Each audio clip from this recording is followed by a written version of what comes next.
All right. Good afternoon, WNHL 95 fanatics, crazies, and other mongoloids out there. I don't know how many other NHL 95 people care about this league, but we have a crazy bunch of misfits, degenerates, and wackos.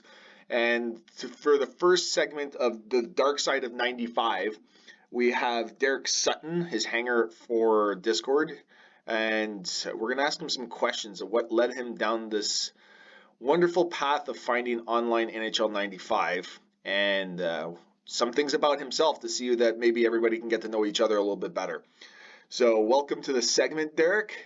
And do you want to go by Derek or do you want to go by your actual name? No, you know what? If you want to give me my or go by the actual name, Jason is that's what Mom gave me. It's funny because anytime somebody says, "Oh, that's what my mom gave me," and then I'm like, "Well, my everybody says, where do you come from?" I came from my dad's nuts. That's initially where I came from. So, just tell us a little bit about yourself and a little bit what got you into 95 and why do you think it's a different game compared to most others that are retro based? So I know for me, what you know, I've been playing the game for like most of us since the early '90s. From '93 or '91 through '94. But it really wasn't until I got connected with a lot of the Waterloo Tribe guys that I was introduced to '95. I mean, for me, '94 was the end all be all because of the one timer. But getting in touch with the Waterloo Tribe, and then playing in a Waterloo tournament in 2019, playing 95, the speed of the game is just that much makes it more enjoyable. But it still incorporates, some of the traditional fun things from some of the earlier versions. But now that I've been playing and playing and playing, 95 has easily for me eclipsed what 94 was. And what was one of what's one of the attributes or factors that makes you think 95 is better than 94? Specifically, it's got to do with speed. I mean, depending on how you're playing it, I mean, there's the other advents of things like, the full season schedule and the stat collecting and that sort of thing. But, I mean, definitely the speed of the game.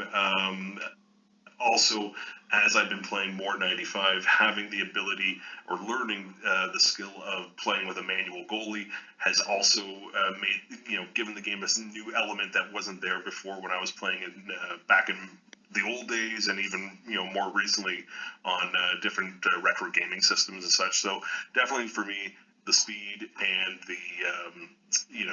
the comprehensive season schedule, in addition to manual goalie, has really given the game an element that I don't think was there before.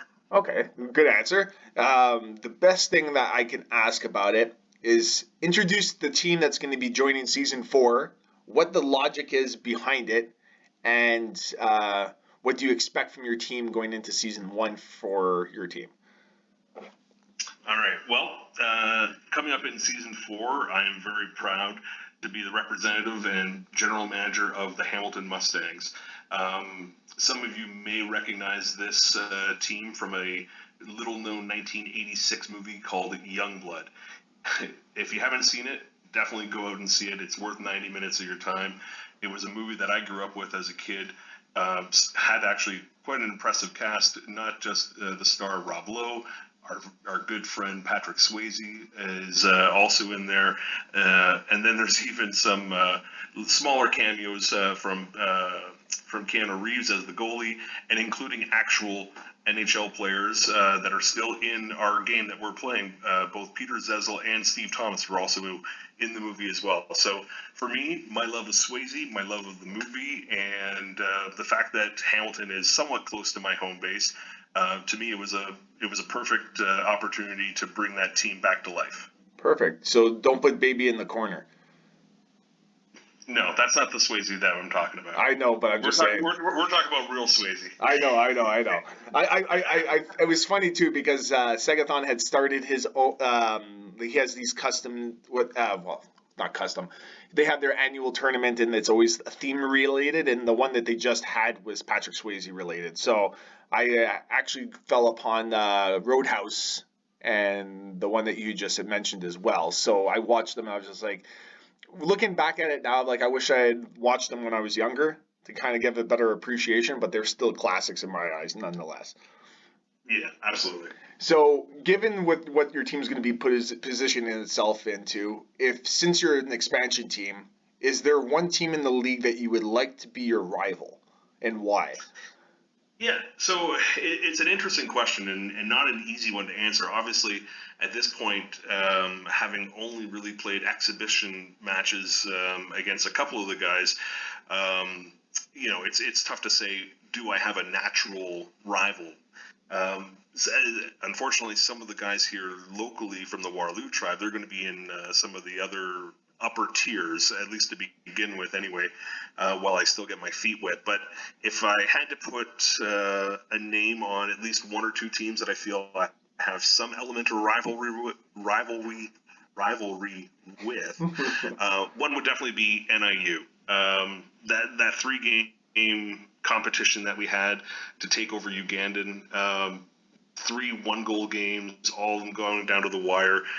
He and I seemingly have a fairly similar skill set, and I still lay awake at night thinking about those game 2 and 3 losses. So that's been difficult. But the other one, honestly, even though our skill levels are not equal, but the fact that we've played each other so much in the exhibitions is nipples. And honestly,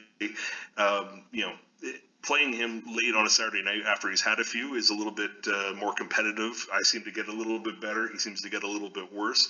But those would be the 2 teams I would say I would have a natural rivalry with at this point. So, to give you a little insight on my team, the Orlando Cyclones, my rival, if I had to pick one, and it's not even to pick, it's more of it has become through attrition. Sunnyvale Shithawks. So McLean and I, we have a bit of rivalry going on against each other. We bash each other quite a bit. Even our head-to-head records. We just finished a season 2's playoff. It went 7 games, and the funny thing was is that I was down 3-1, and I came back, and it's just became a natural thing. And like every time we play in the regular season, it's like shootout central. I think both our games this season were 6-5 were the final scores. And yeah, we it just gets intense when we play each other. So it became my natural rival. So Absolutely.